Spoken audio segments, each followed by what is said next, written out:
So Bernard's going to talk about Lawrence Bond, who died having been found fit for work. Yes.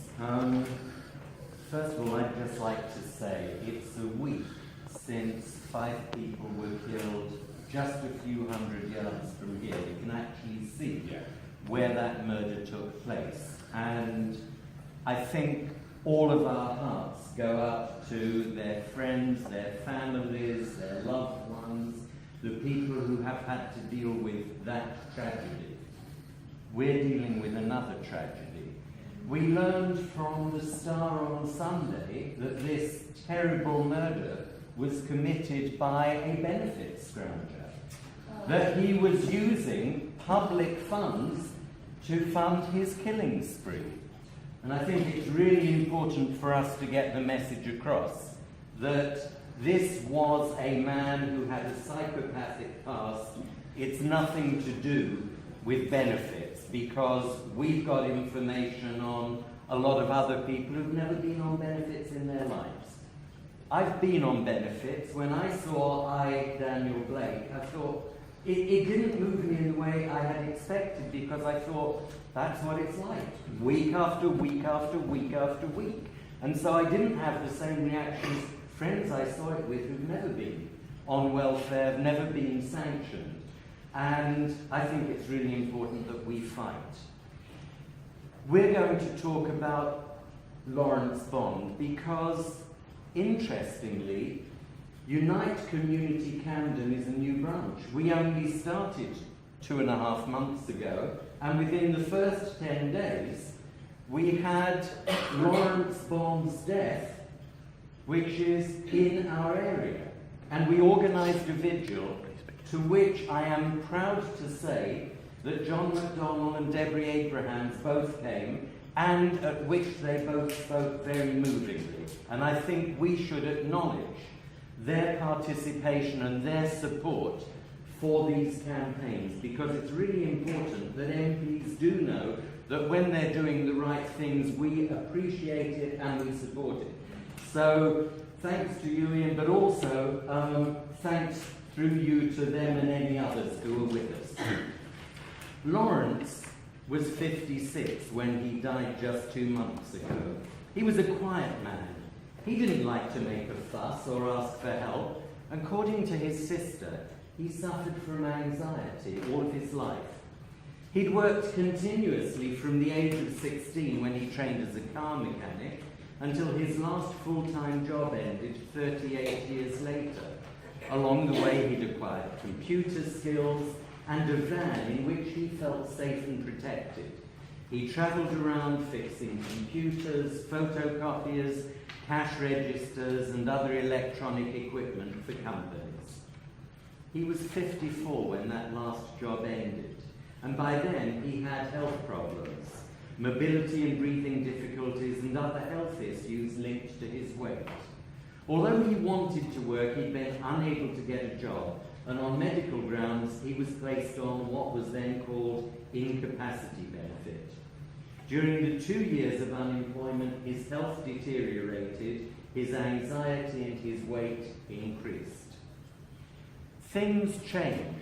Incapacity benefit was replaced by employment and support allowance, for which he was required, as many of us have been, to undergo a work capability assessment conducted by the American private corporation Maximus.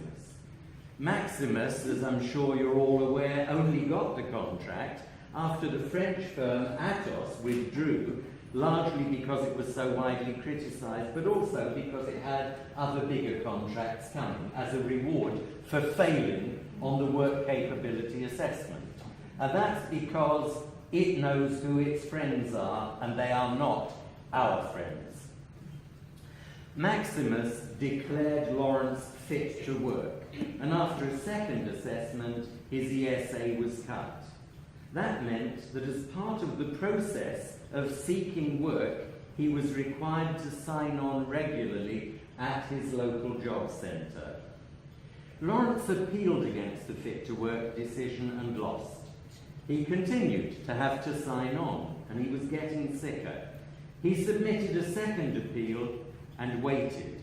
signing on regularly because he was a man who didn't make a fuss and he did what he was told. And he went to his job centre. On the 12th of January this year, as required, he went to the Kentish Town Job Centre. He was clearly in physical distress at that time, and his anxiety level had increased significantly. But he didn't complain and he didn't seek help. After signing on, he left the job centre, intending to visit a friend in Highgate, only a few minutes away by bus. Minutes later, he collapsed in the street while boarding a number 214 bus. A spokeswoman for the London Ambulance Service said, "We were called at 4:57 on Thursday the 12th of January to reports of an incident at Highgate Road. We sent an ambulance crew, 3 single responders in cars and an advanced paramedic to the scene.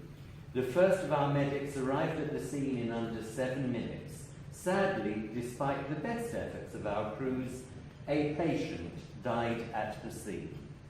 That patient was Lawrence Bond. According to Lawrence's sister, Iris Green, his anxiety was getting worse as he couldn't pay his bills and he was afraid to leave home to go to the shops. 2 referrals his GP had made for mental health services had got lost, and he said that he was annoyed about that. Can't imagine why. His sister said he functioned very well when he had a job and money and a van, and he functioned as a productive tax-paying member of society. But he was frustrated that although he was an intelligent person, he could not seem to get his needs met.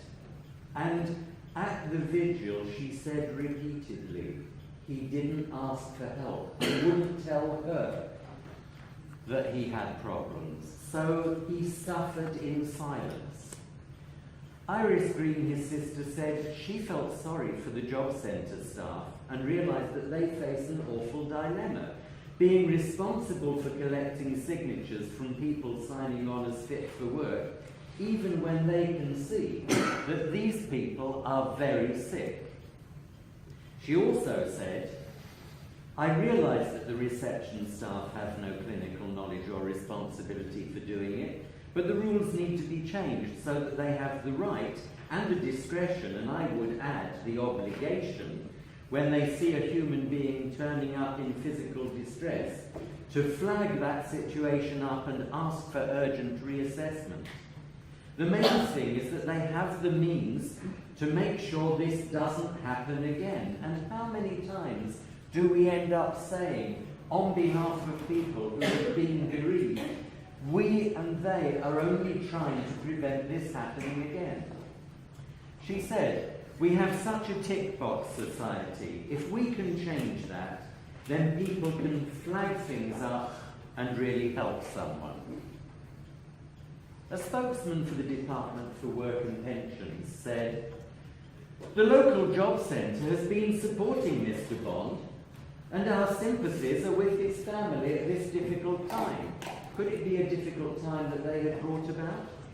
ESA decisions are made following a thorough assessment and after considering all of the evidence, including that provided by a claimant's doctor or other medical professionals.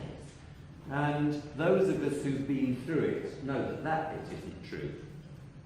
Anyone who disagrees with a decision can ask for it to be reconsidered, and if they still disagree, they can appeal.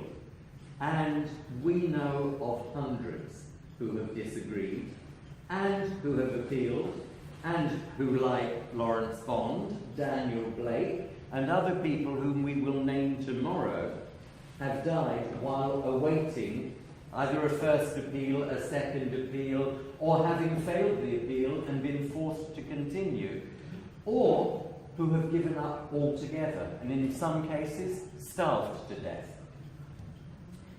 We are waiting to hear what the coroner has to say. Some of the coroner's reports on other people have been devastating indictments of the system, but they don't make it into the news.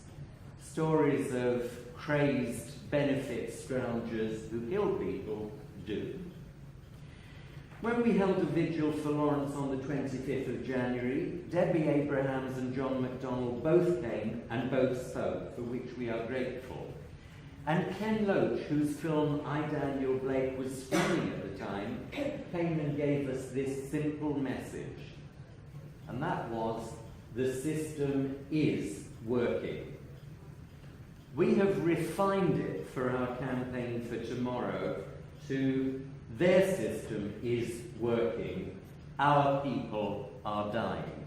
And I hope that all of you and a lot of other people will be there tomorrow when we are repeating that message. Because you don't need a car and you don't need a knife to kill people. All you need are the letters MP after your name, and you can vote for a system that will kill people. All you need is to be a person who promotes the idea that when you're too sick to stand, when you are too ill to get out of the house, when you cannot, for whatever reason, whether it's a physical or a mental health problem, work, and you can't look for work, that you can be made to look by work by starving you. And this from people who earn £600,000 a year from outside consultancies for hedge funds, or an estimated 200 to 400,000 a year from the Evening Standard for a sinecure job as editor, in addition to the millions that they already own. They know about the incentives that people need in order to be encouraged to look for work. All you need is to start off with a couple of million, a family that has a business that produces millions more, that you probably keep in an offshore tax haven, and you can do the job. So I'm going to remind you, our message tomorrow is their system is working, our people are dying. And in memory of Lawrence Bond, I'm going to ask you, and also in memory of all the people who died last week, and of all the other benefits claimants who have died while sanctioned, I'm going to ask you to give us a minute's silence. Thank you. You have to stand.